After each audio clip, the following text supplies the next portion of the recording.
Hoy estamos platicando sobre la ley Olimpia, esta legislación que combate la violencia digital poniendo en el centro a las mujeres, a la dignidad y a la protección de la intimidad sexual.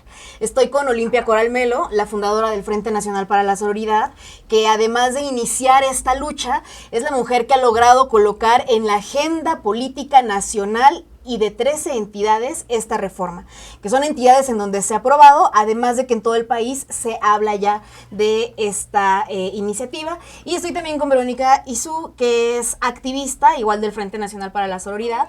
Ha sido una lucha bastante larga, ha sido una lucha particularmente larga para la ciudad, y en el marco de la presentación de esta ley por parte de la jefa de gobierno, Claudia Sheinbaum, tenemos a Olimpia para contarnos todos los detalles. Cuéntanos, Olimpia, ¿cómo te sientes con esto? Bien, la verdad es que hoy tuvimos una mesa de trabajo súper importante con el presidente de la comisión dictaminadora, el diputado Eduardo Santillán.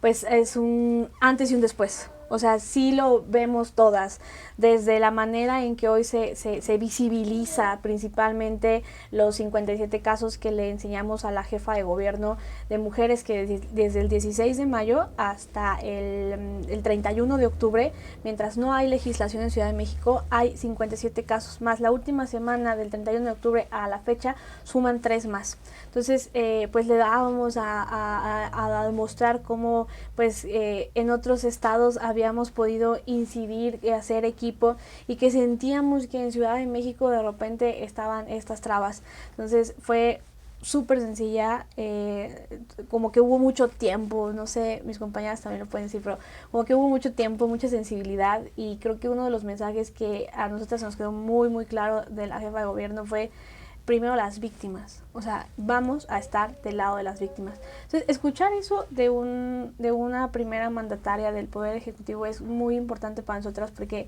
nunca pensamos que íbamos a llegar con la jefa de gobierno, nunca pensamos que en Ciudad de México, una ciudad tan importante, se iba a meter un tema de agenda con tanta sensibilidad, porque ha habido pues varios tropiezos. ¿Por qué no había salido en la ciudad? Si esta ley es una ley que además es una agenda feminista, que la Ciudad de México se ha caracterizado por guardar esta agenda, ¿por qué no se había logrado? Bueno, pues creemos que había muchos egos políticos, ¿no? Había sido invisibilizado un tema de que era de la sociedad civil. O sea, era de las mujeres, o sea, el hecho de la visibilización de un trabajo territorial, y de repente se parecía una moda el hecho de legislar en temas de violencia digital. No, pues ahora es mía, no, pues ahora es del Verde, ahora es del Morena, ahora es del PRI, PAN, PRD, amarillo, blanco, rojo, y que no salía porque parecía que se estaban peleando un texto sin ver que era una causa. Y además, bueno, sentíamos que en muchas ocasiones la Comisión de Igualdad y Género parecía que nos hacía como mucho a un lado, ¿no? Okay. Nos sentimos como invisibilizadas por la diputada. Olimpia, ¿qué es lo más difícil para que se haya logrado a la ciudad, y qué esperanzas da haber platicado con Claudia Sheinbaum sobre esta reforma? Pues lo más difícil, creemos, aunque cueste tanto trabajo decir y que cueste tanto trabajo creer, es el ego político. La cuestión de hacer invisible, de repente hay un tema de moda y pareciera que es eso, una moda, cuando se ve que hay trabajo territorial de muchísimos años atrás, y además una visibilización de que nosotros no queremos un cargo, no queremos curul, no queremos ese presupuesto, no recibimos honorarios por hacer lo que hacemos, y que pareciera que no había esta distinción entre sociedad civil y la obligación de los y las legisladoras de hacer su chamba. Y nosotras entonces teníamos que entrarle ahí a cuestiones que no nos correspondían como cuestiones políticas partidistas. Pero aún así fuimos muy mesuradas, incluso reservamos muchas cosas, y te he de confesarlo. Decidimos no hacer públicas otras, pero creímos que justo para que avanzara el dictamen.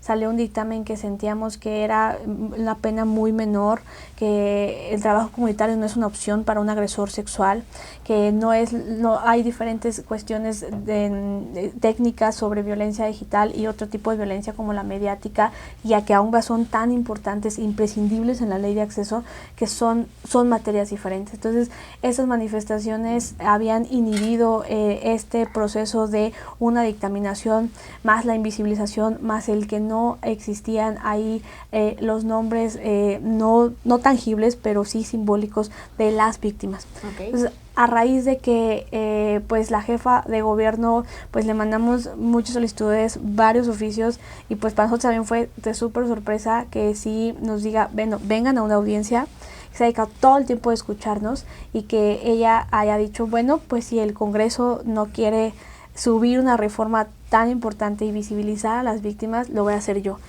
Creo que en ese momento, no sé si Luz no me va a dejar mentir, pero en ese momento lo que todas sentimos fue como un vemos protección.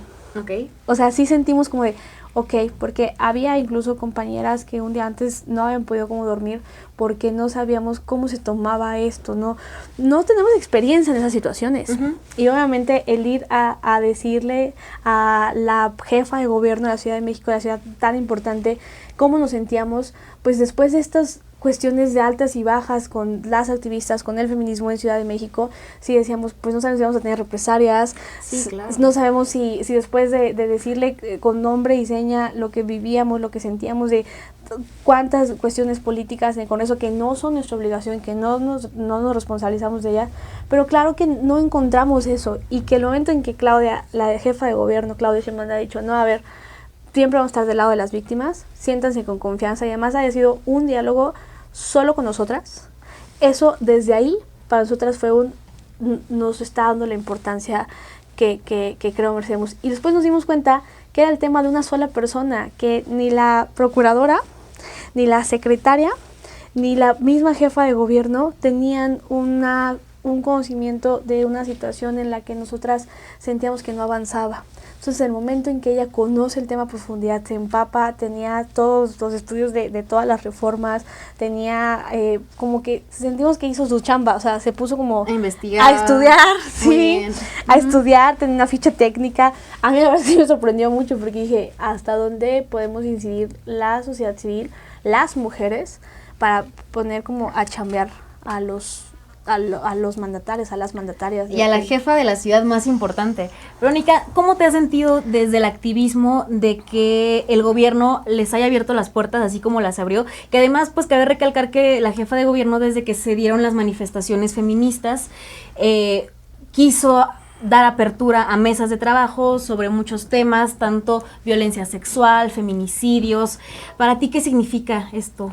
Pues si te soy totalmente honesta, al principio, cuando empezaron las mesas de trabajo en los temas relacionados después de la marcha del 16, o sea, yo estaba bastante incrédula, ¿no? Dije, bueno, o sea, esto tal vez pueda ser una especie de simulación y tal, ¿no? Pero una vez que empiezo a meterme en el activismo con la Ley Olimpia, porque además también he sido víctima de violencia digital, ¿no? O sea, para mí es además catártico, ¿no? Encontrarme con una servidora pública, una de las mandatarias más importantes de este país, que nos abra las puertas y que nos reciba y que nos reconozca además como un movimiento legítimo, como un movimiento de la calle, es una cosa maravillosa para nosotras como víctimas, para nosotras como feministas de pie, de calle, que salimos todo el día como a trabajar y a buscar los espacios para todas. Pues lo cierto es que me da un poco de esperanza, ¿no? No solamente en el gobierno de esta ciudad, sino en las mujeres que están ocupando ahora cargos en la política y las que no ocupamos cargos en la política, la manera en la que podemos impactar desde afuera, ¿no? Sin necesidad de tener esos mismos privilegios que a veces nos separan, ¿no? Nos tenemos las unas a las otras, estamos juntas en esto y cuando estamos en manada, pues no nos pueden detener. ¡Qué maravilla! Y en el fondo, la pena inicialmente se estaba planteando de 4 a 6 años. ¿Cuál es la propuesta del Frente? ¿Qué quiere el Frente para la ciudad? Bueno, en primero, como aclarar que nosotras no estamos ensimismadas con una redacción específica. Nosotras solo como que pusimos una base de lo que podía pasar, de lo que podía hacer. Lo que sí creemos es que no podía ser el último dictamen que había salido, el que ya estaba así casi por aprobarse. Era un dictamen de una pena de 2 a 4 años, donde no podía haber, se inhibía mucho el acceso a la justicia, la punibilidad, la conciliación iba a ser una obviedad. En un tema de violencia sexual, conciliar con tu agresor no creíamos que era viable. Además, otra de las circunstancias con las que se podía librar era un tema de trabajo comunitario. O sea, Creemos que eso podía ser hasta un tema de controversia en la situación, unas agravantes que entendíamos que eran muy necesarias en la coparticipación, participación de este tipo de cosas, más otras cuestiones que fueron en estas mesas de trabajo que se dieron de otras colectivas y feministas y de otros grupos que también decidían que era muy importante dar a conocer ciertos aspectos para no violar la libertad de expresión, que creo que eso es fundamental, aclarar que la Ley Olimpia no busca que se tipifique la difusión de contenidos, busca que se tipifique la difusión de contenidos íntimos sin consentimiento, en una cuestión de lo íntimo, lo privado y lo público. Entonces, esto se lo planteamos a la jefa de gobierno y ella lo primero que dijo cuando le enseñamos el texto, dijo, estoy completamente de acuerdo. ¿Qué pena quedaría? Pues bueno, hasta ahorita, platicando que el diputado Santillán está todavía el de entre debate de 4 a 8 o 10 años de cárcel, todavía está ahí. Esperamos que al menos cumpla el margen en promedio de los estados. Hay que recordar que si las penas son imprecisas en diferentes estados, que si son diferentes penas es porque no hay un código penal único. Entonces lo que estamos haciendo es una medida de emergencia para que haya un primer acceso a la justicia y que desde el estado se reconozca que ese acto es ilícito, ese acto no está bien, y cuando ello comenzara a inhibir, la lucha sigue. A la jefa de gobierno, además, una de las cosas que creo que es importante mencionar, que se comprometió no solo a la reforma. Cuando decimos que es una causa, no solo un texto, hablamos del protocolo de atención, sea el primero en todo el país. No existe un protocolo de atención de casos de violencia digital. El protocolo sería para las autoridades que atienden a las víctimas. Exactamente, para las autoridades. ¿Qué hacer? ¿A dónde ir? Cómo llegar, incluso el hecho hasta de inhibir la viralización con estas empresas prestadoras de servicios digitales, etcétera. El hecho también de crear campañas de visibilización, de prevención. O sea, soñamos con estos espectaculares en la Ciudad de México, decir, compartir un pack es un delito, no lo hagas. Ahora, esta parte de la prevención, y también lo dejo abierto para que las dos, quien quiera contestar, esta parte de la prevención a mí me ha generado mucho ruido, lo del sexting, en cuanto a los estados que han buscado criminalizar el sexting. En la Ciudad de México, una de las propuestas de diputados del PAN, tengo entendido, buscaban justamente que esta realización del envío de imágenes íntimas tomadas por una misma persona se inhibiera. Estas campañas que se están buscando prevenir en cuanto a la violencia digital están enfocadas a los agresores, están enfocadas a las víctimas.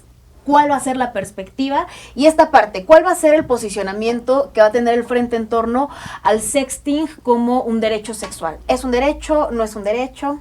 ¿Qué hay ahí? Es un gran debate. La verdad es que creo que todo el tiempo estamos en construcción y en deconstrucción.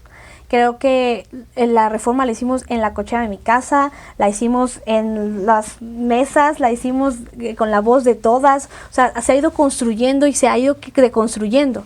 El tema del sexting para nosotras sigue siendo un acto de libertad de las personas. Sin embargo, creemos que para menores de edad, sobre todo adolescentes menores de edad, es como el sexo. O sea, no debe de haber ciertas situaciones que inhiban eso, porque al final termina así abonando a la cultura porno. Eso sí es verdad. O sea, no es peligroso salir a las calles, como bien, y decir que es un derecho sexual, mientras el agresor está ocupando esa libertad de las mujeres, esa conquista de nuestros derechos, y decir, claro, es un derecho sexual, mientras se rasca la panza, y hagan sexting para que yo siga teniendo contenidos a mi merced, a mi placer. Entonces creemos que sexting sí, que no sea un consentimiento manipulado, en un acto de libertad, en un acto de dominación de nuestros cuerpos, en un acto sobre todo de la propia emancipación, de quitarle el miedo a disfrutar nuestra sexualidad. Para menores de edad y adolescentes, no sexting. Hicimos un análisis de los casos que tenemos, y de los casos que tenemos, el 80% de las mujeres adolescentes que mandaron un pack lo hicieron porque el novio se los pidió. Que su expresión es un acto coercitivo. Exacto. Entonces, no confíes en él, eso sí es verdad. No hagan sexting si no estás segura, porque entonces deja de ser un acto de libertad. Y que si aún así hay sexting y es difundida, nunca es culpa de la víctima. Nunca, jamás en la vida. Y ahí va enfocada esta reforma. Hay que aunar en educación sexual, hay que aunar en no hablarle solo a las víctimas, a los agresores y a los que terminan la viralidad, que son los usuarios, las usuarias de internet, quienes les dan like, quienes les dan compartir, que les dan me divierte, quienes conocen nuestras caras, nuestros cuerpos, pero no la historia que hay detrás, y esas personas que coadyuvan en una violencia comunitaria para lograr que se consume la violencia digital. La campaña quisiéramos que vaya integral, es una campaña que va a comenzar y que pues ahí vamos en los trabajos soñados que nunca hubiésemos esperado en la Ciudad de México. A mí me parece que el tema de criminalizar el sexting con muchas iniciativas viene mucho de la estructura patriarcal bajo la cual vivimos. O sea, en este supuesto en el que nosotras, las mujeres, somos las pecadoras, somos las víctimas, ¿no? Y realmente no se da como un señalamiento al agresor, que es el verdadero culpable, es el que está costando vidas, es el que está lucrando con nuestro cuerpo. Entonces, en el tema de las campañas de prevención, me parece que sí hay y buscamos educación sexual integral fuera en espacio offline. ¿Por qué no hacerlo en el espacio online cuando es una extensión de nuestras vidas, ¿no? Hoy en día forma parte como de nuestra cotidianidad y son maneras en las que de alguna u otra manera, estemos de acuerdo o no, las personas están teniendo sexo. Entonces debemos buscar que sea una forma segura. Claro, totalmente. Yo creo que hablar de violencia digital es reconocer que nuestra dignidad está extendida en los ámbitos tecnológicos cuando están nuestros datos, nuestro rostro, nuestros cuerpos, y que en ese sentido tiene que ser protegida.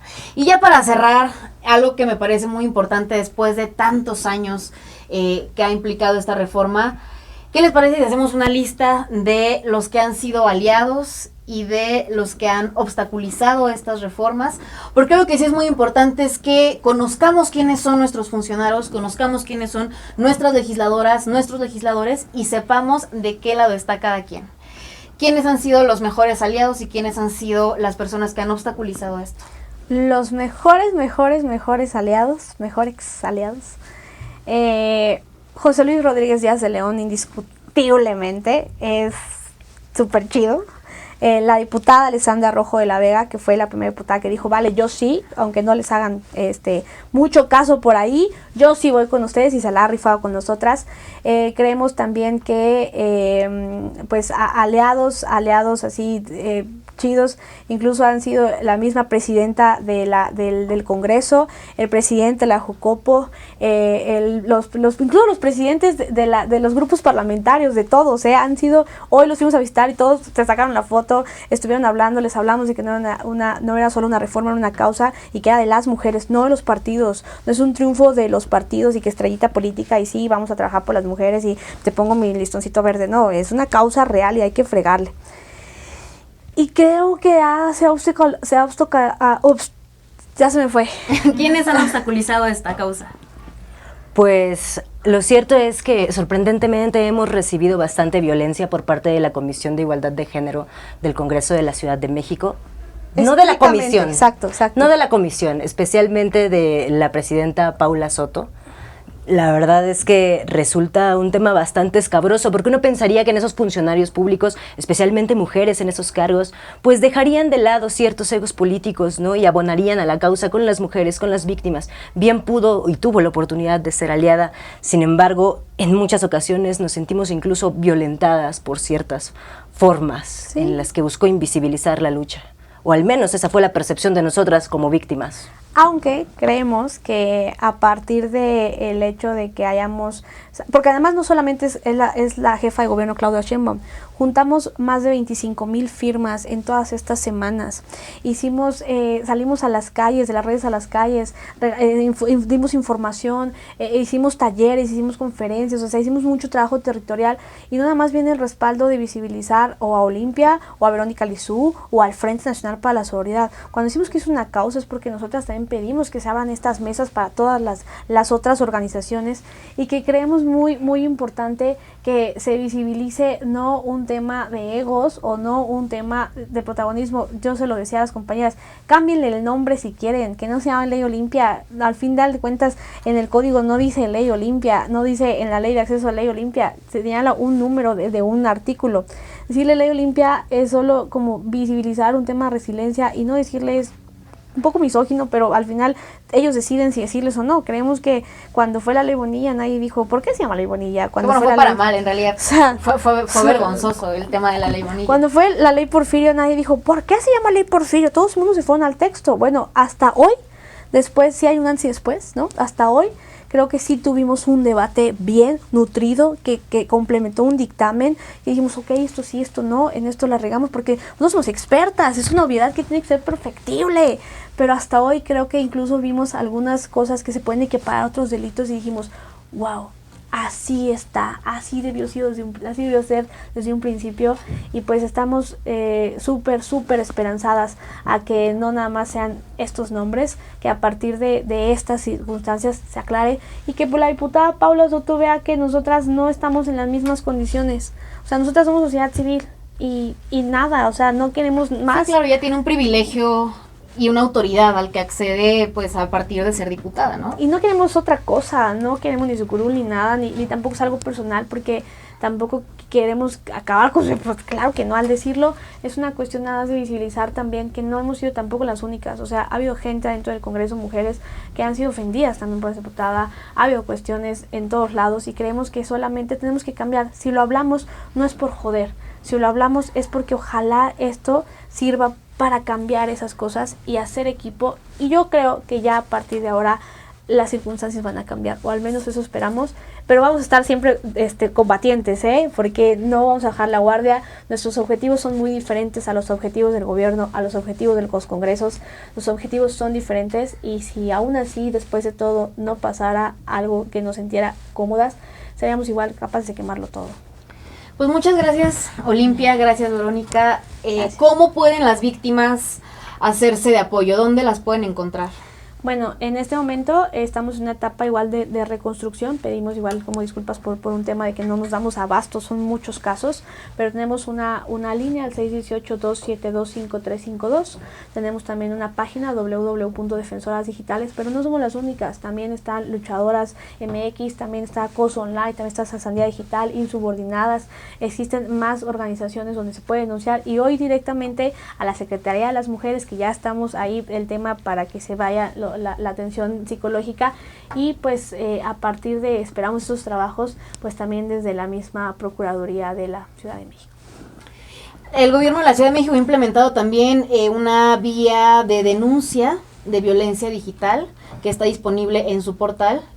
Ojalá que ya esté funcionando. Hace unas semanas se estaba implementando, y no sé si quisieras darnos un mensaje final para las víctimas, cómo animarse a denunciar esta violencia, que además es una violencia muy dolorosa porque es una violencia que invade nuestra privacidad más íntima, nuestra esfera sexual. Por supuesto. Para empezar, yo creo que el control que tienen los agresores sobre nosotros es el miedo. Y una vez que ves al agresor en su pequeñez, en cómo ejerce el miedo para controlarnos, pues es mucho más sencillo cuando estás al lado de amigas, al lado de compañeras que están luchando desde diferentes ámbitos. Además, pues no es nuestra culpa. O sea, somos víctimas de alguien que está ocupando un sistema patriarcal y una estructura de opresión para exhibir nuestros cuerpos, porque así se maneja la sociedad. Entonces, aquí estamos, somos personas normales que en la calle nos ves en cualquier lado, somos tus amigas, tus primas, tus hermanas, tus compañeras, la conocida. Entonces estamos juntos en esto, y es muy importante que tejamos redes, porque al final del día los agresores o algunas personas que están legislando tienen un privilegio, y nosotras nos tenemos únicamente a nosotras mismas. Así que pues la invitación es a tejer redes, a acercarse a las diferentes colectivas que trabajan este tema y a buscar justicia, porque lo merecemos. Pues la unión hace la fuerza, y si la derecha no duerme, que el feminismo no duerma nunca más. Mi nombre es Frida Gómez, esto es Contrarréplica, y muchas gracias a ustedes que nos han estado viendo. Comenten aquí abajo, compartan, y muchas felicidades, Olimpia. Gracias a ti. Porque me da muchísima felicidad y muchísimo orgullo ver que hoy la jefa de gobierno, que además ya suena para ser presidenta de la República, no quiero destapar a nadie, pero justo hoy en la mañana se tocó el tema. Me da mucho gusto saber que tenemos hoy una jefa que escucha a las mujeres, que escucha al activismo, que escucha a las víctimas, que escucha lo que está pasando en las calles. Creo que es algo inédito. Nunca en la historia de esta ciudad habíamos tenido a una persona que nos gobernara con tanta cercanía, con tanta calidez, y eso me da mucho gusto. Creo que hay que reconocerlo, hay que celebrarlo. Así es que muchas gracias por todo, y muchas gracias a ustedes que nos están viendo. Muchas gracias. Hasta la próxima.